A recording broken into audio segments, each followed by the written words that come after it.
दोस्तों, किसी को कामयाबी बहुत जल्दी मिल जाती है और किसी को कामयाबी मिलने में बहुत ही समय लगता है और किसी को मिलती भी नहीं।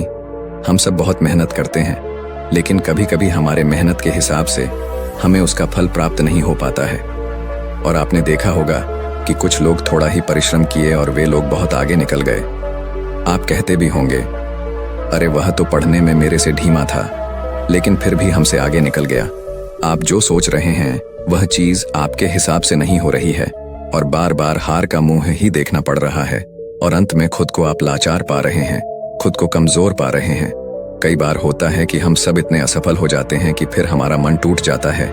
हम खुद को बहुत ही कमजोर और हारा हुआ महसूस करने लग जाते हैं और बहुत निराशा भी होती है। और निराशा क्यों ना हो, दुखी क्यों ना हो हम, क्योंकि हमने तो बहुत परिश्रम किया था, जितना हमसे होना चाहिए था उतना किया था, लेकिन मुझे उस परिश्रम के हिसाब से उसका फल नहीं मिल पाया और एक बार फिर असफलता का मुंह देखना पड़ा।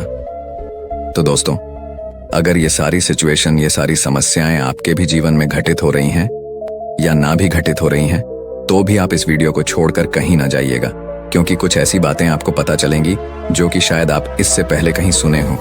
जो बातें मैं आपको बताने वाला हूं, वह सारी बातें आपको इन सभी मुश्किलों से बाहर निकाल लेंगे। जैसे आज के समय में स्कूल है, वैसे ही पुराने समय में आश्रम हुआ करते थे। उस समय के लोग अपनी शिक्षा ग्रहण करने के लिए आश्रम में जाया करते थे। उस समय हर शिष्य अपने गुरु का बहुत ही सम्मान करता था।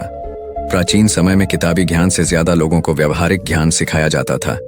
प्राचीन समय में एक आश्रम था जिसमें विभिन्न प्रकार के विद्यार्थी गुरु से शिक्षा ग्रहण करते थे। आश्रम से सभी बच्चे शिक्षा ग्रहण करने के बाद अपने राज्य को वापस लौट जाते थे। उन्हीं शिष्यों में राजवीर नाम का एक शिष्य था। वह भी अपने गुरु से शिक्षा ग्रहण करने के बाद अपने राज्य वापस लौट आता है। वापस आने के बाद सभी लोग अपने अपने राज्य में अपने कामों में वापस लग जाते हैं। धीरे धीरे समय बीतता गया। राजवीर और बड़ा होने लगा। उसके परिवार की दशा पहले से ही अच्छी नहीं थी। राजवीर के घर वालों ने भी यही सोचा था कि राजवीर आश्रम से जब शिक्षा ग्रहण करने के बाद आएगा तो बहुत ही कामयाब बनकर आएगा, अच्छे से अपने परिवार का पालन पोषण करेगा। लेकिन राजवीर के साथ यह सारी बातें उल्टी हो रही थीं।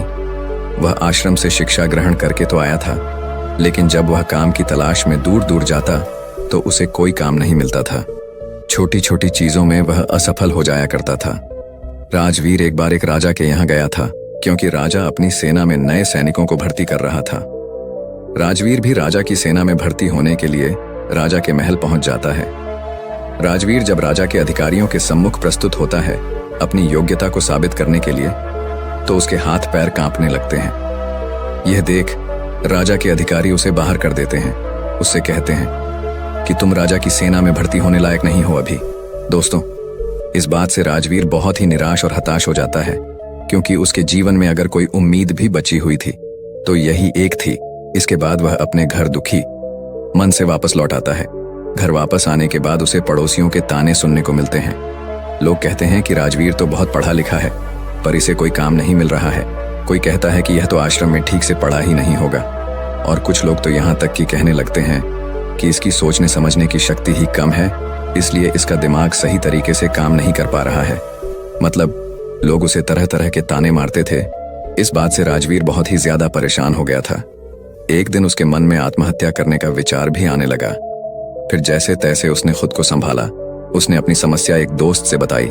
दोस्त ने कहा, राजवीर, तुम एक बार फिर आश्रम में अपने गुरुजी से मिलने जाओ और तुम उन्हें अपनी सारी समस्या बताओ। वह तुम्हारी सारी समस्याओं का निवारण कर देंगे। राजवीर तो पहले हिचकता है कि आश्रम गए हुए बहुत दिन हो गए, पता नहीं गुरुजी मुझे पहचान पाएंगे कि नहीं। लेकिन जैसे तैसे वह हिम्मत जुटाकर आश्रम चला जाता है। वहीं पर उसे वही पुराने गुरु मिलते हैं जिन्होंने राजवीर को बचपन में पढ़ाया था। गुरु अब बूढ़े हो चले थे। राजवीर उन्हें अपनी सारी समस्या बताता है। गुरु बिल्कुल शांतिपूर्वक उसकी बातों को सुनते हैं। राजवीर कहता है कि हे गुरुवर, मैं कहीं भी जाता हूँ तो मैं असफल हो जाता हूँ। मैं किसी भी परीक्षा में पास नहीं हो पाता हूँ। मैं अपना अध्ययन भी बहुत ही अच्छे तरीके से किया था, फिर भी मैं असफल होता जा रहा हूँ। खुद को लाचार पा रहा हूँ। हमारे दिमाग में तमाम तरह के नकारात्मक विचार जन्म ले रहे हैं। गुरु कहते हैं कि राजवीर, मैं तुम्हें एक कहानी के माध्यम से तुम्हारी सारी समस्याओं को दूर कर दूंगा, उसे तुम ध्यानपूर्वक सुनना। गुरु कहते हैं कि एक चरवाहा जंगल में बकरियां चराया करता था। बकरी चराते चराते वह जंगल में इतना आगे निकल गया कि उसे शेर का एक छोटा बच्चा मिला। उसने अभी आंखें भी नहीं खोली थी। छोटा बच्चा सबको प्यारा लगता है, यह जानते हुए भी कि यह शेर का बच्चा है। उस चरवाहे ने उस शेर के बच्चे को उठा लिया और भेड़ों का दूध पिलाने लगा। वह बच्चा धीरे धीरे बढ़ने लगा, भेड़ों के बच्चों के साथ खेलता, भेड़ों के साथ ही घास खाता, भेड़ों की तरह ही बोलता, अपने आप को भेड़ ही समझता था। अब बच्चा बड़ा हो गया था। एक रोज किसी दूसरे शेर ने भेड़ों के झुंड पर हमला कर दिया। सभी भेड़ें दौड़ने लगी। शेर के उस बच्चे ने भी डरते कांपते भेड़ों की तरह भेड़ों के झुंड की तरफ भागने लगा। वह बड़ा हो गया था, लेकिन फिर भी भेड़ों के साथ ही भागा जा रहा था। दौड़ते हुए शेर के बच्चे को, जो कि अब बड़ा हो गया था, उस हमलावर शेर ने देख लिया। उसे इस तरह भागते हुए देख हमलावर शेर को बड़ा ही आश्चर्य हुआ। उसने भेड़ों की ओर से अपना ध्यान हटाया और उस शेर के बच्चे को ही पकड़ लिया और से समझाने लगा कि तू क्यों डरता है, तू तो खुद शेर है। दूसरा शेर जो भेड़ों के झुंड से भाग रहा था, वह कहता है कि शेर तो जंगल का राजा होता है, उसकी धाड़ से सभी जानवर कांपते हैं। मैं घास खाने वाला इतना शक्तिशाली शेर नहीं हो सकता। हमलावर शेर ने उसे पकड़कर एक कुएं के पास ले गया। कुएं के अंदर उसे उसका चेहरा दिखाकर कहता है, देख तेरा चेहरा मेरे जैसा ही है, तेरे पंजे भी मेरे जैसे ही हैं, इसलिए तू भेड़ नहीं है, तू शेर है। दूसरा शेर कहने लगा, ठीक है, मेरा तेरे जैसा ही है, मगर तू तो बहुत शक्तिशाली है, मेरी आवाज से तो कोई डरता भी नहीं। हमलावर शेर ने कहा, तेरी आवाज से भी लोग डरेंगे, बस तू खुद को शेर समझ। जिस दिन तू खुद को शेर समझ लिया, उस दिन तेरे से सब डरेंगे। बस तू खुद की अंदर की शक्ति को पहचान। तुझे महसूस करना होगा कि मैं भी एक शेर हूँ, मेरे पास भी ताकत है, मैं भी जंगल का राजा बन सकता हूँ। जिस दिन तेरे मन में यह विचार आ गया, उसी दिन तू किसी से नहीं डरेगा। तू डर इसलिए रहा है, या यूं कहे कि डर कर इसलिए भाग रहा था, क्योंकि तू खुद को भेड़ समझ रहा था।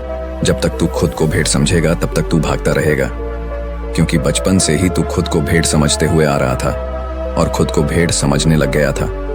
इसलिए तू डर के मारे भाग रहा था, क्योंकि बचपन से ही लोगों ने तुझे भेड़ ही समझा है। किसी ने तुझे शेर कहकर पुकारा ही नहीं, इसलिए तू खुद को भेड़ समझने लगा। गुरु ने कहा, राजवीर, तुम्हारी भी जिंदगी में यही हो रहा है। तुम्हारे पास सारी योग्यताएं हैं, लेकिन तुम भी खुद को भेड़ ही समझ रहे हो। इसका सबसे बड़ा कारण यह है कि कोई तुम्हें प्रोत्साहित नहीं कर रहा है कि तुम भी कर सकते हो। लोग तुम्हें बस अपनी नकारात्मक ऊर्जा ही दे रहे हैं। लोग तुमसे बस यही कह रहे हैं कि राजवीर पढ़ा नहीं है, राजवीर योग्य नहीं है, इसलिए उसे कहीं पर भी कोई काम या नौकरी नहीं मिल रही है। तुम्हारे चाहने वाले, पास पड़ोस वाले असफलता का डर तुम्हारे दिमाग में भर दिए हैं। बचपन से ही वे लोग तुम्हें अयोग्य ही बोल रहे हैं और अयोग्य ही समझ रहे हैं। इससे तुम्हारी मानसिक दशा योग्य सी हो गई है।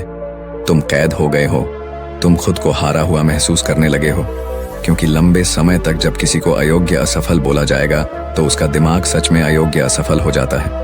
वह खुद को कमजोर और लाचार समझने लगता है, क्योंकि लोगों ने उसे कमजोर, लाचार ही बोला है। इस दुनिया में प्रोत्साहित करने वाले लोग बहुत ही कम हैं। राजवीर, चारों तरफ लोग तुम्हें बस नकारात्मक ऊर्जाएं ही देंगे। वह तो चाहते हैं कि तुम जिंदगी में सफल ना हो, तुम भेड़ ही बने रहो, क्योंकि वे लोग तुम्हें भैरों की ही तरह पालना चाहते हैं। उन्हें भी डर है कि अगर तुम शेर बन गए तो तुम उन्हें खा जाओगे, क्योंकि शेर से सब डरते हैं। अर्थात उन्हें डर है कि तुम जिंदगी में आगे निकल जाओगे। अगर जिंदगी में कोई व्यक्ति आगे निकलता है, तो सबसे पहले पास पड़ोसियों को ही दुख तकलीफ होती है। सफल होने से पहले तुम खुद को अपने अंदर बदलाव लाओ, खुद को शेर की तरह समझने का प्रयास करो। जिस दिन तुम खुद को शेर और योग्य समझने लगे, तुम्हें खुद पर भरोसा हो जाएगा, तो तुम खुद ही सफल हो जाओगे। गुरु कहते हैं कि राजवीर, अगर किसी बच्चे को बचपन से ही बोला जाएगा कि तू कुछ नहीं कर सकता, तू असफल हो जाएगा, तू गधा है, पढ़ाई भी सही से नहीं कर रहा है, तो जिंदगी में वह कुछ नहीं कर पाएगा। ये सभी बातें उसे भेड़ बना देंगी, क्योंकि वह बचपन से ही खुद को भेड़ समझने लग जाता है। यहाँ भेड़ से तात्पर्य ये है कि वह खुद को कमजोर और लाचार समझने लग जाता है। उसे लगता है कि वह जिंदगी में सफल ही नहीं हो सकता। लोग उसे खुद कमजोर बना देते हैं। लेकिन अगर उसके दिमाग में बचपन से ही बोला जाए कि तू शेर है, तो लोग भी डर सकता है। तेरे अंदर बहुत ताकत है, तेरे अंदर बहुत हिम्मत है। दुनिया की कोई भी ताकत तुझे सफल होने से नहीं रोक सकती। अगर बचपन से यह सब विचार उसके दिमाग में डाल दिए जाएं, तो वास्तव में उसे सफल होने से कोई नहीं रोक सकता, क्योंकि उसके दिमाग में बस गया है कि वह सफल हो जाएगा। उसके दिमाग में यह सभी बातें बैठ जाती हैं, तो फिर यह ब्रह्मांड खुद उसे सफल बनाता है। बच्चा जब 7 साल का होता है, तो लोग जो भी बोलते हैं उसके इर्द गिर्द क्या चल रहा है, वह यह सब बातें बहुत ही अच्छे से सुनता है और समझता भी है। गुरु कहते हैं कि अगर उस 7 साल के बच्चे के अंदर अच्छे विचार, अच्छी सोच और उसके बारे में अच्छा बोला जाए, उससे अच्छा कहा जाए कि तू सब कुछ कर सकता है, तेरे में बहुत हिम्मत है, और सभी सकारात्मक विचार उसके दिमाग में डाल दिए जाएं तो उसके दिमाग की क्षमता बढ़ने लगती है, उसकी सोचने समझने की शक्ति बढ़ने लगती है और ऐसे आगे चलकर अपने जीवन में जरूर सफल होते हैं। कोई भी बच्चा कितना भी गधा क्यों ना हो, हमें उसे कभी भी गधा या कमजोर नहीं बोलना चाहिए। जब हम किसी बच्चे को कमजोर या लाचार बोलते हैं तो वह सच में खुद को कमजोर और लाचार समझने लग जाता है। वह समझने लगता है कि वह सच में कमजोर है। उसका दिमाग खुद को कमजोर समझने लगता है। उसे लगता है कि वास्तव में वह कुछ नहीं कर सकता, क्योंकि बचपन से उसे बोला जा रहा है कि तू यह है, तू वह है, तू यह नहीं हो सकता, तू वह नहीं कर सकता। तो ये तमाम विचार उसके दिमाग में बैठ जाता है। तो इस विचार से वह जिंदगी में कुछ आगे सोच नहीं पाएगा, वह भेड़ ही बन जाएगा।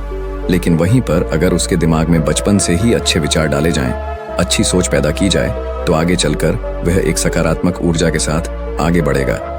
जब कोई व्यक्ति सकारात्मक ऊर्जा के साथ आगे बढ़ता है तो उसके जीवन में आने वाली सारी बाधाएं खुद ब खुद दूर हो जाती हैं।